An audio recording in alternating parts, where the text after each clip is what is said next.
Welcome to another 21 Hats Dashboard. Every Monday, Gene Marks and I talk about the issues we think business owners should be monitoring this week. Gene is president of the Marks Group, a consulting firm that advises small businesses, especially about their technology needs. He also hosts his own podcast, Small Biz Ahead, with the Hartford Insurance. You can find it at sba.hartford.com. Welcome, Gene. Hello, Lauren. Happy Monday. Happy birthday. Happy Monday, Lauren. Thank you, Gene, and thankfully it's not yet another birthday. They come all too quickly. They do. Gene, there's so many stories to talk about. This week, I'd love to start with one about car dealers. Yeah. There was a story in the Morning Brew about how there are car dealers who are actually benefiting from the chip shortage, which seems really counterintuitive. Can you explain that? Sure. By the way, I'd like to give a shout out to the Morning Brew. It's a really good newsletter. Not as good as yours. Yours is small business. Thank you, Gene. But Morning Brew is more, wider stuff. It's very, very good. But yeah, mine's more focused on the entrepreneur. Yes, it is. It is. Theirs is a little bit more general business, but as you said, a very good newsletter. It's very good. But the story was fascinating. It was all about how many auto dealers, are actually doing pretty good during these times. These are times where, like, when you read about the auto industry, there are significant challenges that the industry is going through right now because there's such an enormous shortage of chips, which, as we know, goes into so many of our, all the cars that we buy. So there's been factories that have been shut down, and the industry is reporting much lower sales. But yet, in this Morning Brew article, the reporting was that there were, auto dealerships that were actually not only doing just okay, but even better than they were, and it's just it's like their revenue is down, but they've figured out smarter ways to operate, and they're still making a profit. Yeah, and I love that. Like, for example, it makes me, as somebody who hates people, they talk about now customer service has become so much easier. It's my kind of customer service. Customer walks into the auto showroom now. The salesperson shows the customer the car. The customer's like, "Oh, I don't like this. I want it in a different color, or I want it in, I need the whatever, some special feature or whatever." And then the salesman's like, "Well, tough shit, dude. It's all we got. So take it or leave it." And then the customer's like, "Okay, I guess I got to buy it, or otherwise it's just going to be gone. I won't have any car." I love that. I wish it was always like that. I don't understand how these people deal with consumers and all of their petty, annoying questions, So, and apparently I'm not the only one, because I think the auto dealers are also saying it's great, Well, they're very happy because it takes a lot less time to sell somebody. Yep. And also they're carrying a lot less inventory, which saves them money. Yep. They've learned that people are willing to come in, look at a model, buy it, and wait 2 months or whatever it takes. And it's turning. So, one of the biggest issues in running a car dealership is that, you have to buy inventory. You're buying it on credit. So you've got the cost of capital there. And then the cars are sitting on your lot, and you're hoping that people are going to come in and buy it. And that's, your profits are completely dependent on that. Now there's less inventory. They buy what they need. It comes in, it goes off the lot because there's that demand for it. And they're like, wow, this is great. The other thing I saw in the article was about marketing expenses, that, they're spending less on marketing because there's a shortage of cars. I guess there's a certain percentage of the population are always going to need cars for whatever reason. So people are just coming in, and so they're cutting costs there as well. It's hilarious, isn't it?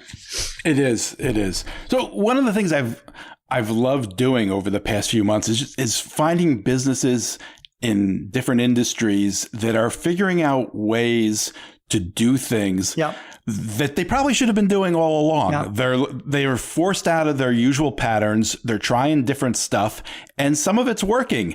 And some of it, I think they're going to keep doing long after this pandemic is over, if it's ever over.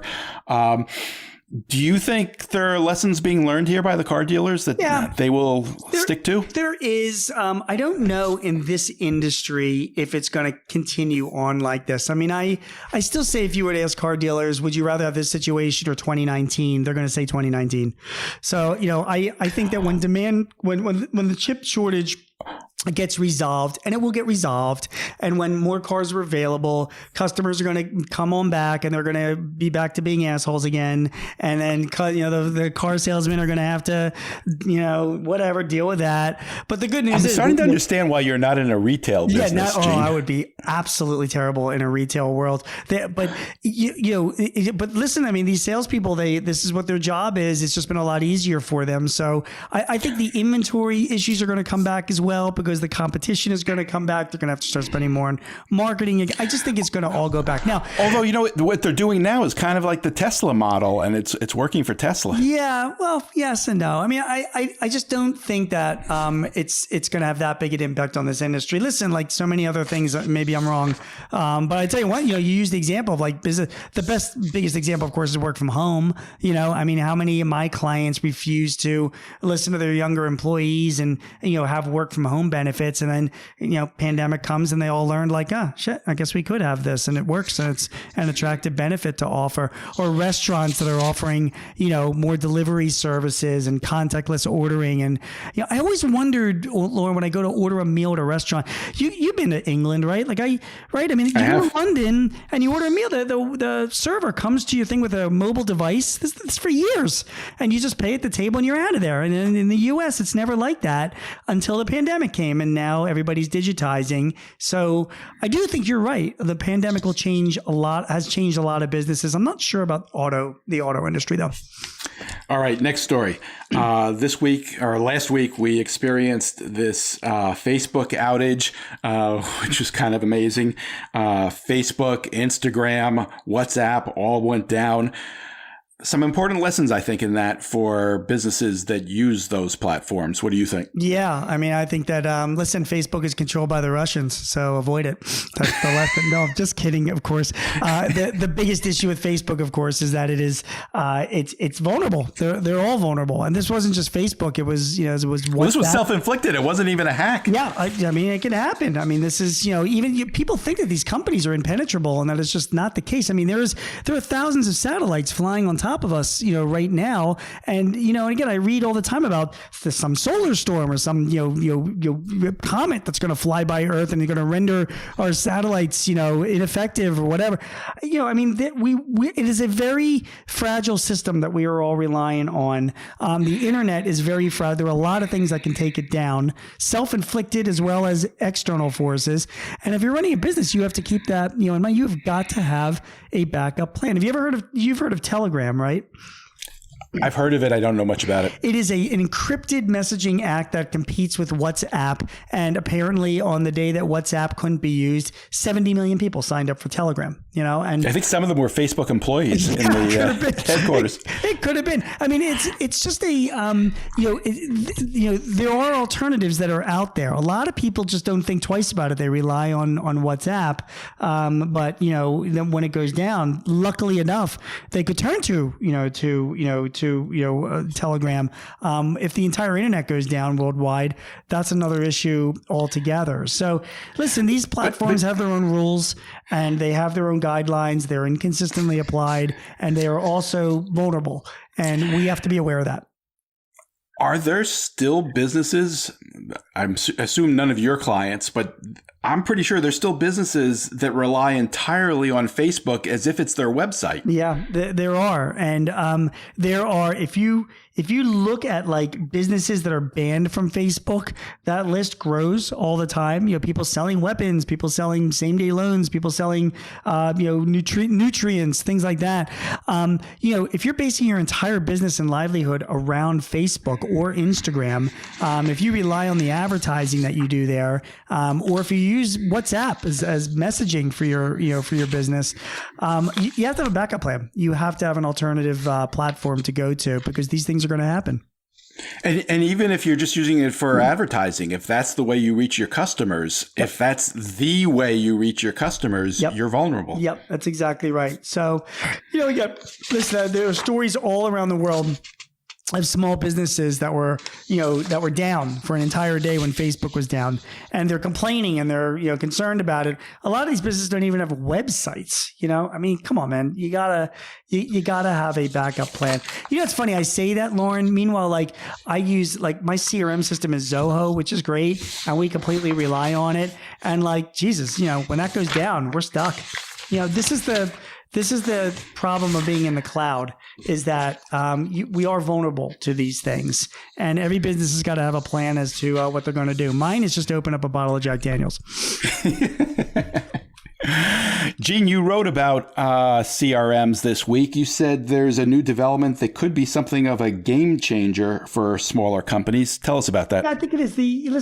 Most companies, many have CRM, customer relationship management software. Some of the more popular ones are like Salesforce, Microsoft Dynamics, Zoho, I mentioned before. It's a bunch of great ones that are out there. Everybody's got one now, right? Yeah, I mean, a lot of people do, not that they're using them so well, but that's a whole other issue. I mean, right, they're out there. A lot of the issues that small businesses have with CRMs is customizations. I mean, for the most part, the mainstream CRMs really do a good job of doing the basic, most of the stuff a small business wants to do.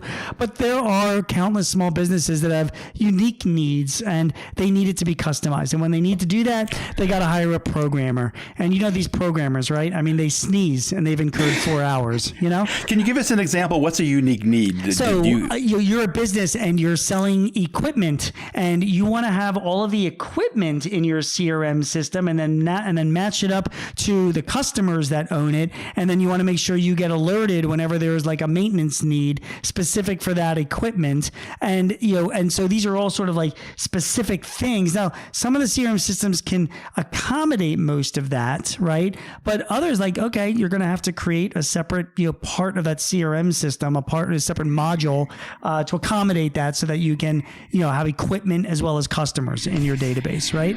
So to do that, you got to hire a programmer, and you hire programmers, and they're expensive, and then they build stuff, and then of course an upgrade happens, and then it breaks, and you got to bring them back to do more work, and then it needs maintenance and needs upgrades.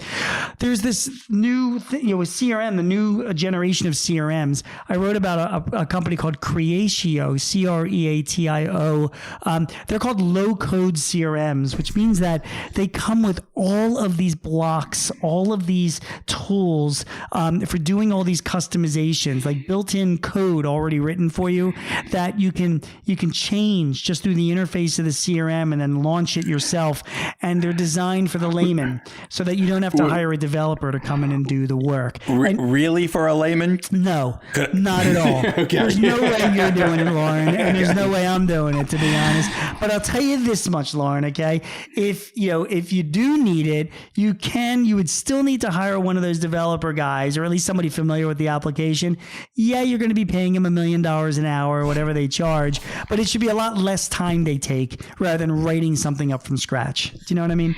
And I think that's where we're going, is these low code applications are providing all the snippets of code, all the tools and functionality, so that either a developer or an advanced user can make the customizations in these CRMs without having to go into a whole development project. Is this available now? It is. I mean, Creatio is one of the applications. They have a handful of competitors. Right now, they are being used mostly by enterprises, larger companies, or software companies that are more complex, small businesses that are a little bit more complex. But it'll like everything else, it'll start trickling down the food chain to me and you and the common small business owner. So is this something that should be of most interest to somebody with one of those unique situations you described? Yes. Or if you're looking at CRM systems and you find that your needs are such that it's going to require a lot of customization and development. I gave you one example, but there are hundreds of examples why you're just not going to get what you need out of the box from your CRM. Then you might want to really consider one of these low code offerings, so you can get those customizations done for a lot less money. All right. Last issue. We've talked about the vaccination mandate handed down by President Biden here a few times. There have been a couple of interesting developments, or really just one and one continuing situation. The interesting development, to my mind, is I was intrigued by a story last week about United Airlines, which announced that it had received 20,000 applications for about 2,000 flight attendant positions, which is a much higher ratio than they're used to. And they attributed it to the fact that they had mandated vaccines. Let me tell you something. I got to jump out and say this. The three worst jobs in the world is being a dental hygienist, being a proctologist, and being a flight attendant on an airline. Who wants that job? It's awful. Gene, I'm not sure you're the right person to make that designation. You already told us that you hate dealing with people. Yeah, well, I would be terrible at that because I would look awful in one of those outfits. But it is such a demanding, oh my God, the way some passengers behave, it just seems so exhausting. But 20,000 applicants for 2,000 positions is, first of all, I'm thrilled to hear that because the world needs more flight attendants. But wow.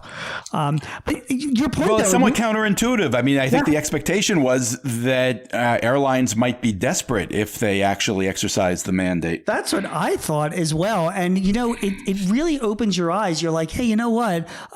If you're a small business and you're competing for, employees, let's not forget half of the workforce out there are millennials and younger. So, this generation has been, really hysterical about COVID. They're concerned. So for you to advertise and say, we require mandates for our employees. We are a COVID safe workplace. And this is, so you need to be mandated. Turns out that's like a plus. That's like for some people, not for everybody, but for some. But I mean, it turns out that could be an interesting thing. Now, again, maybe if you're running a business in Lynchburg, Tennessee, maybe that's not a plus that you're requiring vaccinated employees. But if you're running a business in New York City or San Francisco, you can attract more employees that way because it's more of a demographic of people that are getting vaccinated. What can I say? Do you know where United is located? I do not, but I mean, my best evaluation of the companies that they're located all around the world because that's where the planes are flying.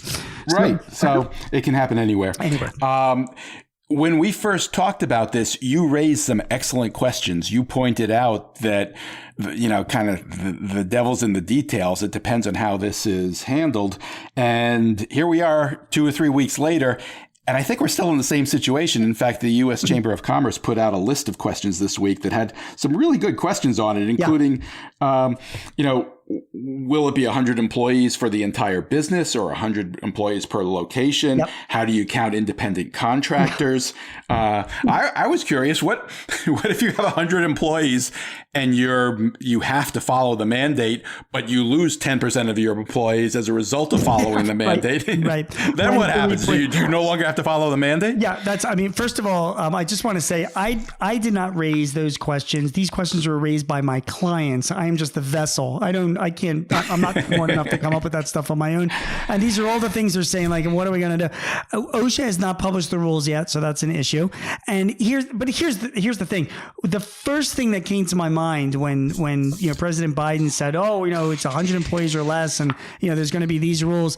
I'm like, okay, I remember when the Paycheck Protection Program came out, the machinations, the teeth grinding, and the hand wringing over how do you even define an employee, Lauren, They're still figuring out those rules. They're still figuring it out. Is it 30 part-time equivalent hours a week, or is it 40 hours a week? But what happens if you have a seasonal business, or what happens if your employees just defining an employee, let alone all the other rules and the exemptions and the penalties and how it's going to be enforced. I'm like, good luck, man. I mean, that is going to be, and I got news for you. That is why I have had more than a handful of my clients say, we're just ignoring it. We're just ignoring it because we don't, we're clients with more than 100 employees. Clients with more than 100 employees they're just moving on because they'll show a face for it. In other words, they're going to go through the motions of asking for your vaccination proof or asking their employees to get tested. But I had one client. It was just last week was saying to me, "What am I going to send my office manager to chase down some guy in the warehouse if he got his testing that week? I mean, we got better things to do. I'm not going to do it." So just telling you. And I don't know how they're going to be enforced, you know? Well, those are all really good questions. I will say this, the data that's come in so far suggests that a lot of people have gotten vaccinated as a result of the mandate that isn't actually even being enforced yet. Yeah, and I think that's what it's all about. So I hope that, you know, that trend continues. You know, I really do wonder, and you and I are not science guys, but, you know, the FDA announced, or is it Pfizer that announced, saying that they expect to get, authorization for children, you know, between 5 and 12, I think by like the end of Halloween, November timeframe. I think when the kids can get vaccinated, I wonder if that, you know, makes an impact, because that's the biggest worry of people that are unvaccinated. You know, they're going to walk around and infect, you know, children. You know what I mean?